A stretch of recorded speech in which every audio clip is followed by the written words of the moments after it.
Necəsiniz? Ne var ne yok? Günayın mətbəxindən sizə çox böyük salamlar göndərirəm. Bugün internetdə də görürəm mən, çox paxlava şəkərbura pişirirlər. Təbii ki, Novruz ərəfəsidir, Novruz bayramımız gəlir. Amma mən bugün istədim biraz fərqli bir şirniyyat eləyim sizlə. Yine içinə un getməyən, çok yüngül bir şirniyyatımız var. Adı Kıbrıs tatlısıdır, Kıbrıs şirniyyatıdır. Bu şirniyyatımıza gedən ərzaqlarımız buradadır.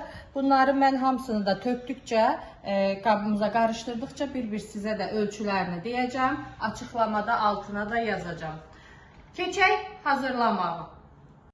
Kıbrıs tatlısına gedən ərzaqlar burada da gördüyünüz kimi, dedim un getmir, içində un yoxdur. Amma un yerinə bizim, buna Türklər galeta unu deyir, biz suxari deyirik, suxari unu. Hindistan cevizi, kakos var.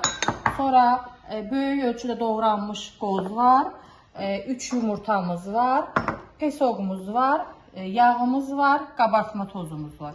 İndi bunları önce yumurta ile pesogu ağ kütle olana kadar çırpacaq, çalacaq. Ondan sonra o bir ərzaqların hamısını bir-bir koyup karıştıracaq.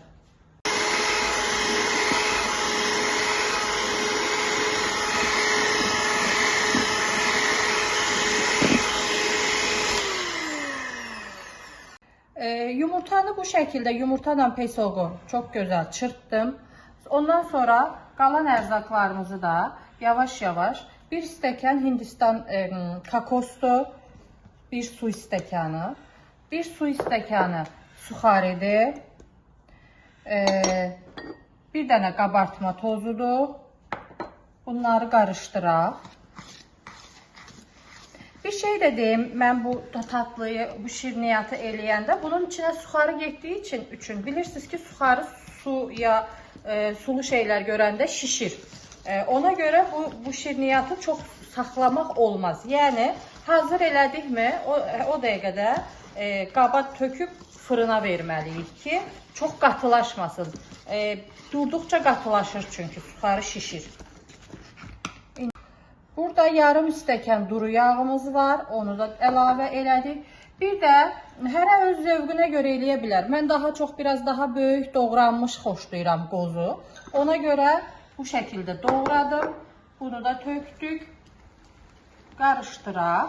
Bu bizim xəmir, Kıbrıs tatlımızın xəmir hissəsi. İndi bunun krem hissəsi də var. Bir də şərbəti var.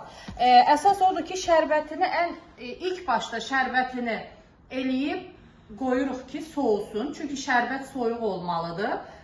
Testamız isti olmalıdır. Mən şərbətini elədim. 1 stəkan yarım pesokla 2 stəkan suyu qarışdırdım, koydum, qaynadı. İçine de bir dənə vanil attım. Kıbrıs tatlımızın kremini hazırlayacağıq. Kreminə 1 litr süt gedir. Mən sütü koydum bura. Bir dolu stəkan nişasta gedir. Bunu da buraya əlavə eləyək.